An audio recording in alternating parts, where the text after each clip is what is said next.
और ए नबी, इनको आदम के दो बेटों हाबील और काबील के हालात जो बिल्कुल सच्चे हैं पढ़कर सुना दो कि जब उन दोनों ने बारगाह इलाही में एक एक न्याज पेश की तो एक की न्याज तो कबूल हो गई और दूसरे की कबूल न हुई।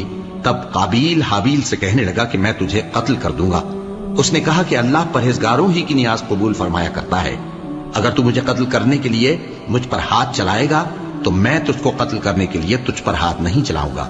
मुझे तो अल्लाह रब्बुल आलमीन से डर लगता है। मैं चाहता हूं कि तू मेरे गुनाह को भी समेट ले और अपने गुनाह को भी, फिर तू अहले दोज़ख में से हो जाए और जालिमों की यही सजा है। आखिर उसके यानी काबील के नफ्स ने उसको अपने भाई के कत्ल ही की तरगीब दी तो उसने उसे कत्ल कर दिया। फिर खसारा पाने वालों में हो गया। अब अल्लाह ने एक कौवा भेजा जो जमीन कुरेदने लगा ताकि उसे दिखाए कि अपने भाई की लाश को कैसे छुपाए। कहने लगा, हाय कमबख्ती, मुझसे इतना भी ना हो सका कि इस कौवे जैसा ही होता कि अपने भाई की लाश छुपा देता। फिर वो पेशेमान हो गया।